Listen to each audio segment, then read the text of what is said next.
this. When we were clearing out the yard, we found a headstone. Now, keep in mind, this is probably a 4,000 square foot lot. So all of a sudden we hit this headstone and we went, oh man, all right. We found out that it was the headstone of his father. What's up, everybody? Got some homies of mine from the New England area. We did this for the Get Creative podcast. I'm a host on there, and this made it out into the podcast land of all the streaming, and it's made it out there on the airwaves. But here's a kicker. You got to listen in because there's some creepy components to this. It's got some headstones. I want to know if you guys would buy a property, or what would you do if you had headstones or graves on your property? What do you do? So guys, leave some comments for that. Listen to this one. It's a pretty great one. If I'm doing an okay job, please give me a subscribe. I'd love to build this channel up and give you more and micro family and all the great things here. I hope you enjoy it. Hey now, guys, welcome to the Get Creative podcast. I'm your host, Justin Tuminowski, realestatejustin.com. I want you guys to meet these two awesome gentlemen. I have the privilege of being friends with them, but now I saw them come through on this podcast, and I was super excited to hear this story because I actually didn't even get the tour of this deal. So guys, catch me up to speed. I think it's a fix and flip you ended up getting, and let the audience know who you are, where you're from, and what we're here to talk about. Yeah. So first of all, I just want to say thank you for having us on this podcast. Obviously, been following it for a long time. So really excited to be on here. So my name again is John Fothergill. We do business up in New England, mainly northern Massachusetts, southern New Hampshire, southern Maine, anything from wholesaling to fix and flipping. This is my business partner and brother, Ken. I'll let him give a little intro on himself too. Yeah, how you guys doing? My name is Ken. I actually live out on the seacoast, Hampton Beach to be exact. Again, we do a lot of business in New England. We're always looking for fix and flips. We're always looking to help people out. And yeah, it's been great working with this community. So you guys are part of what community? We're in the Sub 2 community together? Yeah. Yep. So Sub 2, also in Owners Club. Also, my girlfriend is also in the top tier TC. So she's a big player in that as well. So we're in all the communities, and it's been an amazing journey so far. I can't stress enough how amazing it's been and all the support. So we honestly wouldn't be here without the community. So that's number one. Heck yeah. Yeah. And I think that's super, super good. Like, shout out to Pace Morby, obviously brought us all together. Your girlfriend in TC, Lily, is top tier TC. So shout out to the top tier TC, the whole gang there. But she's also a TC, our TC. From my side of the business too. So we have some alignments there. You guys are also leaders in the community, inside the Sub 2 community. I think in this one, guys, we're going to hit and touch base on the Astro Flipping. So we got Jamil's crew that was part of this deal too. We'll break into that a little bit also. But I think the other thing is actually, we haven't talked about this in a long time, but you and I did business together before the Sub 2. And it just dawned on me again. And I know we sometimes recollect back and forth throughout the years, but yeah, I think I bought a deal from you guys when you guys first started wholesaling like 4 years ago, right? Yeah, I believe that was Lowell Road and Bill Ricca. No, Methuen. Yeah. It was our first ever wholesale. Yeah, you guys made like 50K on that deal, somewhere around I think there? we made 36 grand on that one. Yeah, that was good. So, and honestly, guys, as I crap you not, as we're recording this, I'm like, oh yeah, I forgot that we did a deal together before we even joined the community. So guys, that's pretty powerful. And now we did a deal together. Great. As a wholesaler and a buyer. And then fast forward 3-4 years later, we've done deals together. We hang out together. We just went on vacation together, or we went to a community camp together out in Montana. So that's community. So I just wanted to preface that. I'm super into that. And I always talk about it on all these shows, but I get to talk about a little bit more with some homies and some friends that are, in the home base. But enough of that.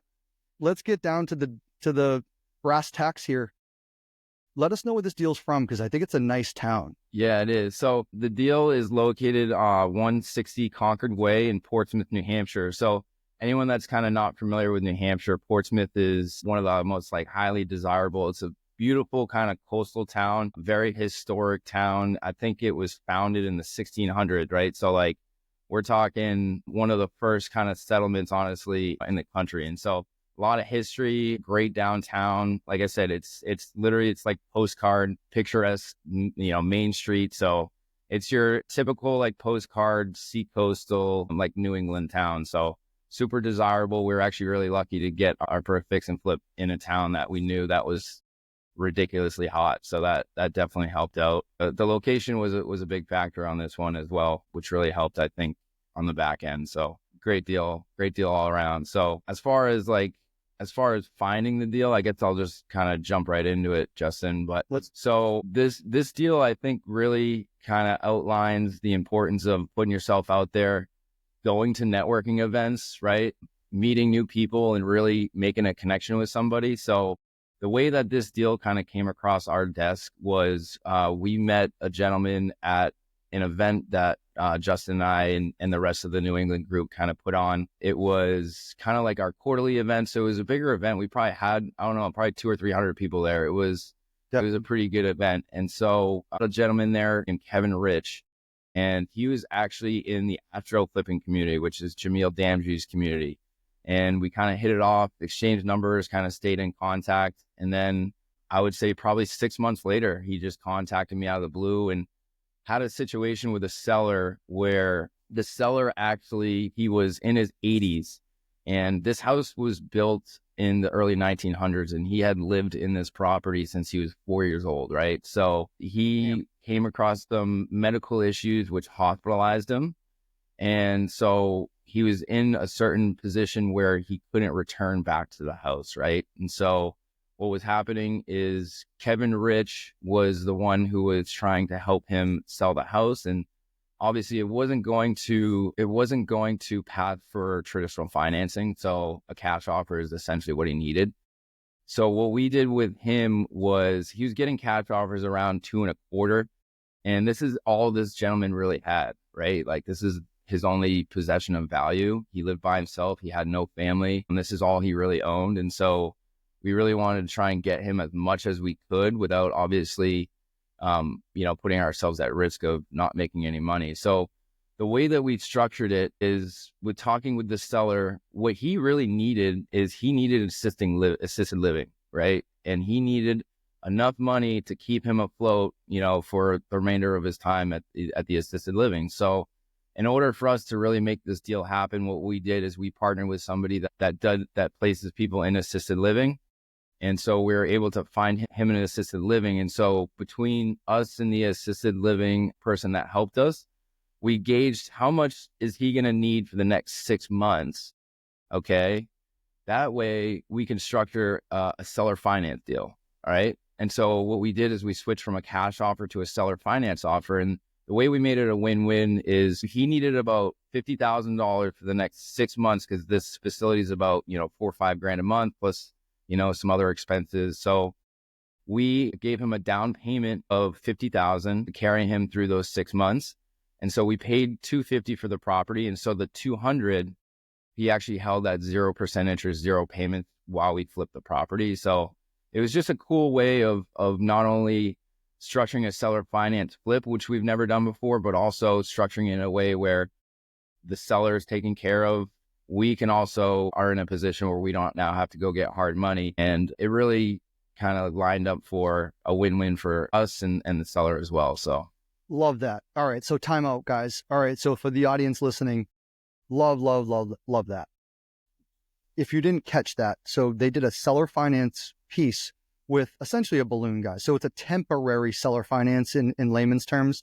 But guys, if you think about this, traditional wholesale, you get a deal under contract, say it's $250. Someone comes and buys it with a cash, which they use hard money, most often using hard money.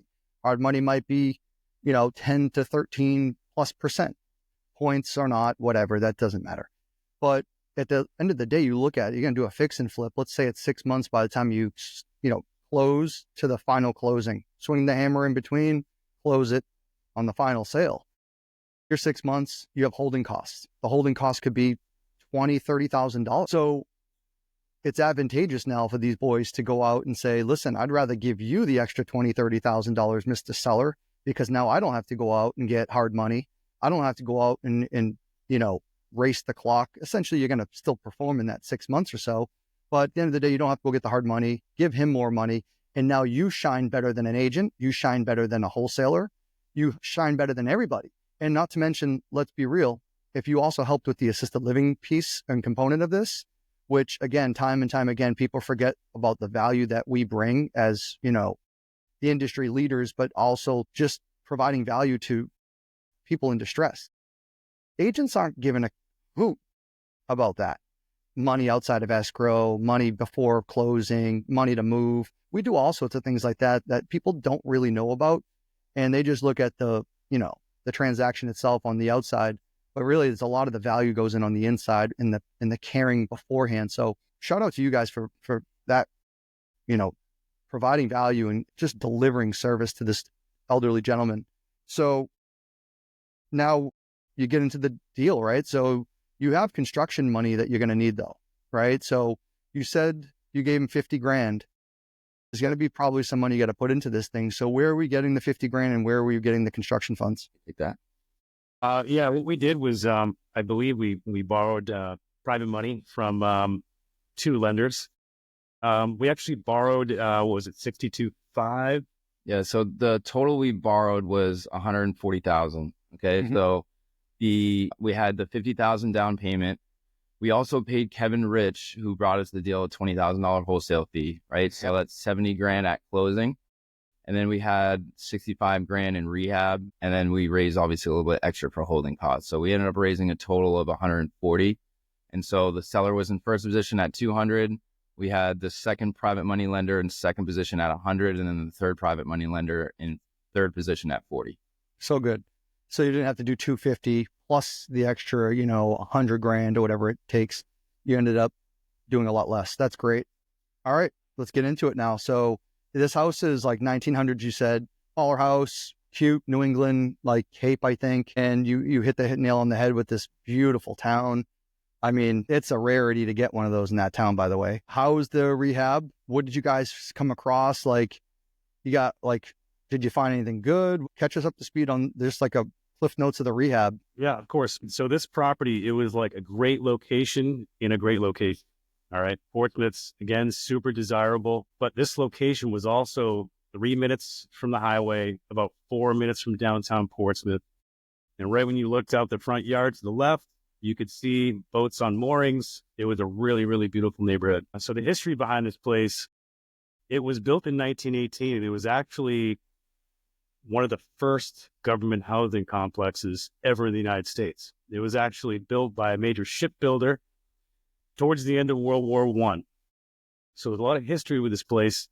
And what we wanted to do, I mean, it was a small 850 square foot brick home, corner lot, plenty of parking in a spot that does not have a lot of parking, which up in New England, you have to deal with snow removal, which all the cars have to be on the streets. So everybody in the neighborhood was jealous of the parking, to be honest with you. But we wanted to save a lot of the original stuff in this property. I didn't want to go in, all right, new doors, all right, new this. I wanted to, there was all original metal grates. I mean, there was even a railing that was probably a $500 oak railing that we wanted to refinishing a lot of the doors, keeping a lot of the original knobs. In New England, buyers look for that originality of the home. They don't want all brand new stuff. They want to keep it very authentic to the time of sometimes when it was built. Now, doing this rehab, given the fact that we wanted to save a lot of this stuff, that was also very time consuming. I would say that cost us probably an extra month for the rehab because we spent a lot of time refinishing doors, cleaning up doorknobs. This was also it was a hoarder house. Okay. So we had to clear out. I think, went through 7 20-yard dumpsters. 8 or 9 tons of trash. 8 or 9 tons of stuff in this very, very tiny home. So you can imagine what the interior was like. It was basically up to your neck. Luckily, usually when you walk into a hoarder house, you're dealing with smell, you're dealing with all kinds of stuff. Luckily, it was just stuff. So I was very thankful for that. And a lot of sports memorabilia, the stuff you run across when you do these flips is pretty amazing. But we cleared all that out. And again, you're dealing with a house from 1918. So you're dealing with asbestos. You're dealing with horsehair plaster. You're dealing with layouts that are a little bit tougher to deal with because, number one, you don't have a lot of room to work with an 850 square house. But we made it work. We made it actually really beautiful. I actually spoke with the buyer the other day, and she was like, the reason why we wanted this house was the originality. She loved the old grates. I thought that was going to be a hit. She loved the way that we kept it very New England-esque. But But yeah, it was very pleasing once we were finished with this. When we were clearing out the yard, okay, I'm trying to pull brush back, and we're just it was very, very overgrown. I mean, this guy obviously didn't have the means to physically take care of this home. I'm clearing away brush in the backyard, and I slam my toe on something very, very hard, and I start brushing things back. We found a headstone. Now, keep in mind, this is probably a 4,000 square foot lot. So all of a sudden we hit this headstone. We're like, oh man, all right. We found out there was the headstone of his father. Did you know right away that it was a headstone? Did you know right away? Oh yeah.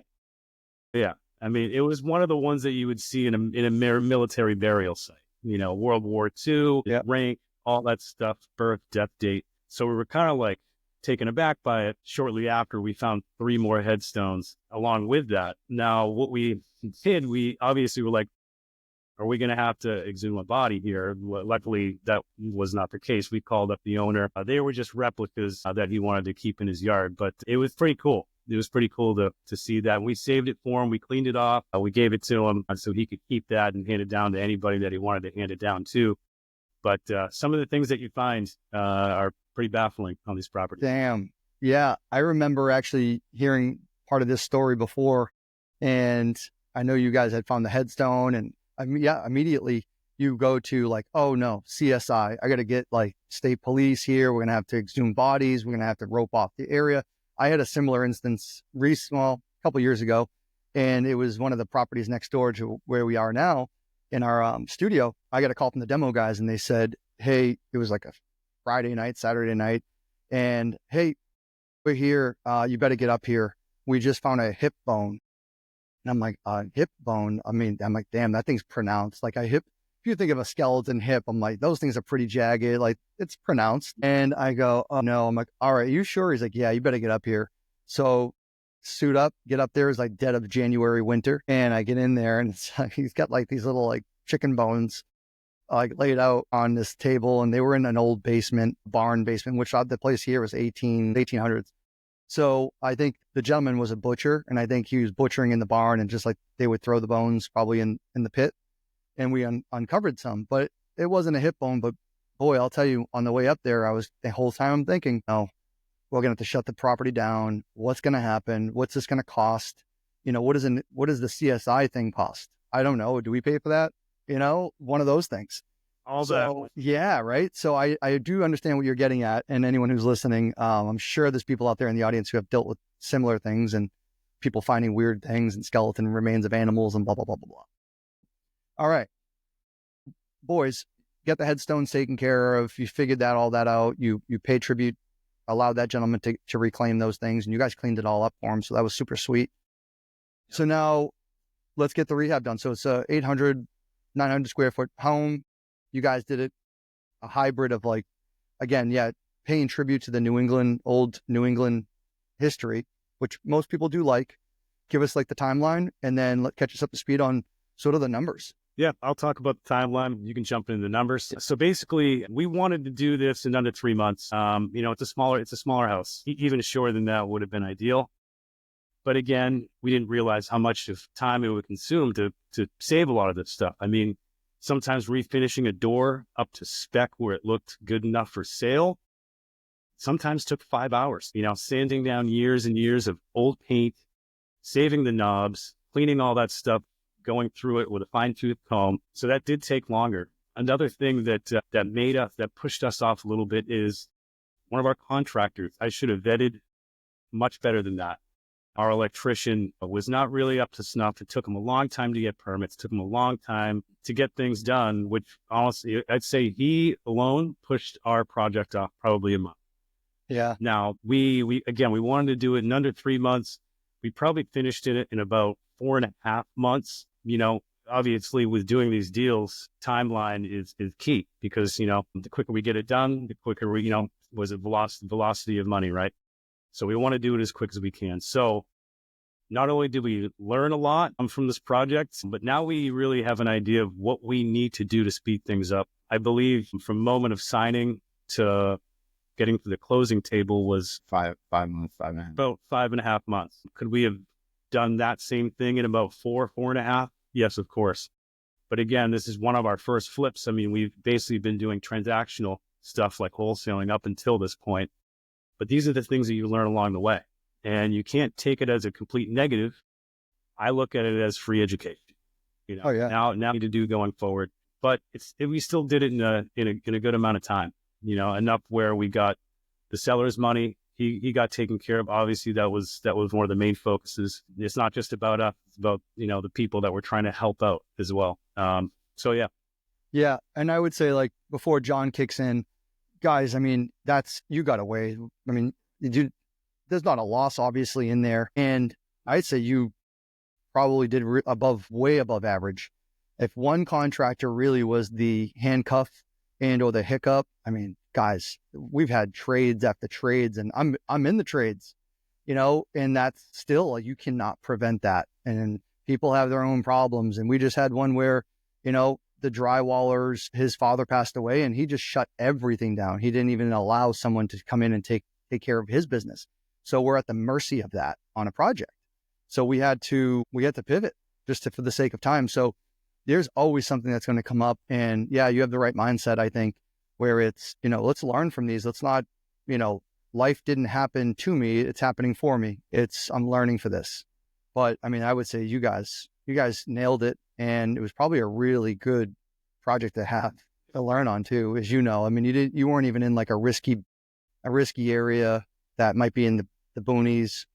You guys had a prime spot. So kudos to you for taking on that challenge too, and taking on the risk. It was great. Yeah, it was good.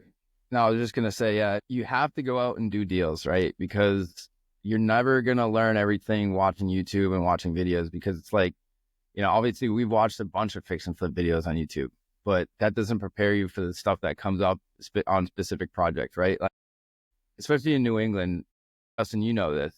I mean, a lot of the houses around the country are built in the 50s, 60s, right? I mean, we're dealing with houses that are built in the early 1900s, 1800s. I'm sure you've seen some crazy stuff, right? I mean, you just said you almost found a body in your house, but like a house that's built in the 1800s, I mean, these aren't like spec homes, right? I mean, it's harder to find comps because back then people just built their own houses, right? Like, it wasn't a builder that went in and built 100 of them, same floor plan and everything. You deal with knob and tube, which is old electrical, Yep. and asbestos, like a bunch of stuff. Lead paint.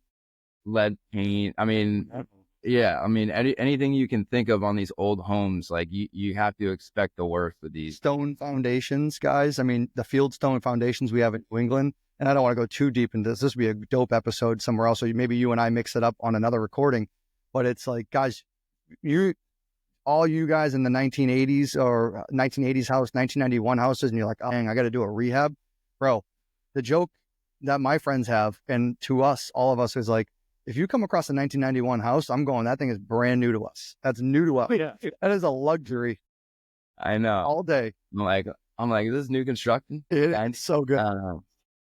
But yeah, so just like I don't know if you want to get into the numbers, but Yeah, let's mix it up with the numbers, John. For the sake of time, and we want to keep these mini. And let's hear about it. So you guys give us like the grand total of the purchase price with including like the money and holding costs, and then let's talk about a sale price, and let's talk about your net walk away cash in hand. Yep. So again, the way we structured the deal was the seller finance 50 grand down, 200 held in the seller for 6 months. So purchase price was 250. We paid Kevin Rich a $28,000 wholesale fee, so we're at 270.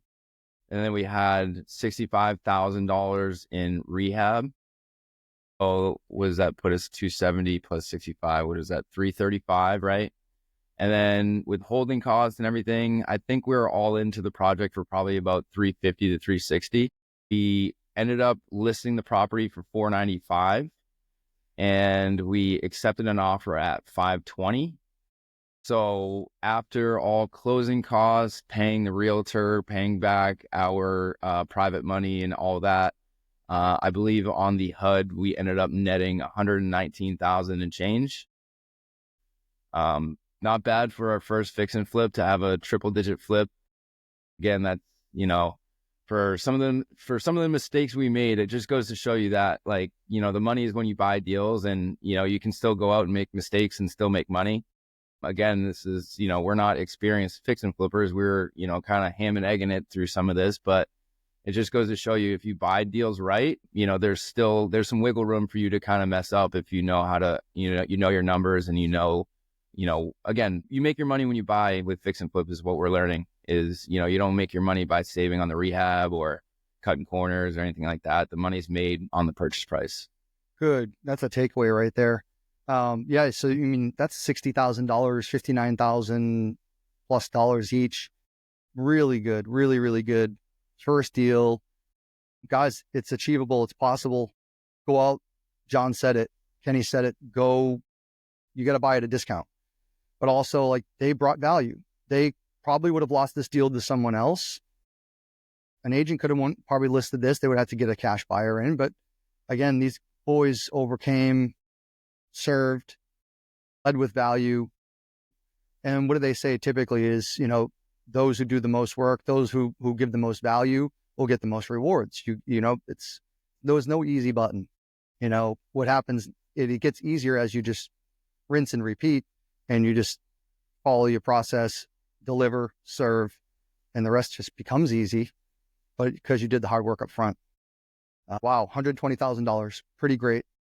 What's next on the horizon, guys? Yeah. So, we, just to kind of bring you up to speed on what we're focusing on now. So obviously we do some wholesale where, we locked up a couple more. What we're doing is they're kind of like subtails. So we focus a lot on pre-foreclosures and auctions and stuff like that. So we got a couple deals under contract right now where we're actually, what we're doing is it's kind of like a subtail. So we're buying them subject to allowing the homeowner to stay there for a short period of time. And then while they're staying there, we're go in, do the rehab, and then we list it retail on the back end and then split the profits with the seller. So we got a couple of those under contract, working on a couple other wholesale deals and stuff. So that's kind of our focus, and where we get most of our deals is a lot of niche marketing. So I want to give a shout out to Caroline Kane and Michael Frankie. Those guys are amazing resources. I got a chance to hang out with Caroline Kane at community camp, and I know that she's really into the niche marketing too. And so yeah, that's really our main focus right now is that. And we also love helping new students. Obviously I'm a leader in New England. So anyone that needs help closing deals or structuring deals or needs some direction on how to wholesale or what their systems are, that's kind of what we're focusing on now. So helping people in the community, and then, the niche marketing stuff is really what's working for us. Love it. Love it. Boys, John, how do we get a hold of you? So if there's someone wants to send some deals, you got some New England stuff, want to squat up, what's up? How do we get a hold of you? Yeah, of course. Well, you can reach me on Instagram. It'll be at KGFothergill3. I'm sure there's a way we can post it in here somehow. Also, I'll throw this out there. My cell phone, 603-440-3360. Text me, call me. Feel free to reach out. Facebook, Kenny Fothergill, right on Facebook. Send a friend request. Happy to talk, happy to help. And another thing, hey, if you're newer, don't be afraid to fail. I mean, we were new at 1.2. We failed a bunch, but eventually now we're here. And again, we're still going to fail at things, but you have to use those as just free education, man. And yeah, feel free to ping me. Love that. Big back off what he said. Honestly, like in this business, the only way you fail is when you quit.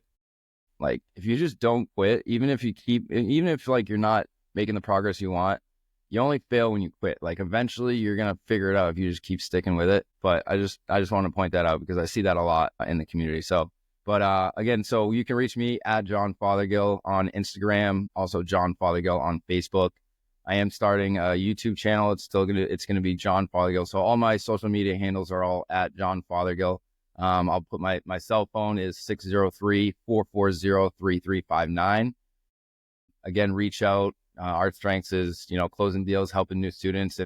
And even if you just want to chat, we're here to connect. We're a community, so we're open to any and all ways that we can help people, and we love to learn too. So, any way that we can connect and see how we can do some deals together and see how we can help each other out, that's what we're looking to do. So hoping to have some people reach out and see if we can help more people. Damn. Well, you guys said it all. I mean, and guys, if you haven't heard, it's Fothergill, Fothergill, and that's Kenny, John. Boys, you said it all. Love you boys so much. Glad you guys are in New England. We value you. We thank you for being leaders. And guys, that's it. You've heard it. Thank you so much. And that's the Get Creative podcast. Wow. What do you guys think of that one? That was pretty awesome. Give it up to those boys, the Fothergills. Love those dudes so much. Guys, if you got value from this, please give some love in the comments. Tell me what you think about freaking graves and what would you do? I know I've never really encountered any of those issues. We've had some fix and flips and we've had some creative deals with some unique circumstances in it, maybe some ghosts or other things like that. But dang, we haven't had any type of bodies or so. Guys, we're here for Micro Family. We're here for Get Creative Podcast. We're here for creative finance. If you like it, please give me a subscribe. Tell me what you like. Also, if there's something you want to see on this channel, there's something you want to see for creative finance, let's do it. Let's mix it up and we will work on getting that out to you. Follow me at realestatejustin.com and also on the socials, realestatejustin. Send me a DM and let me know. See you guys in the next one.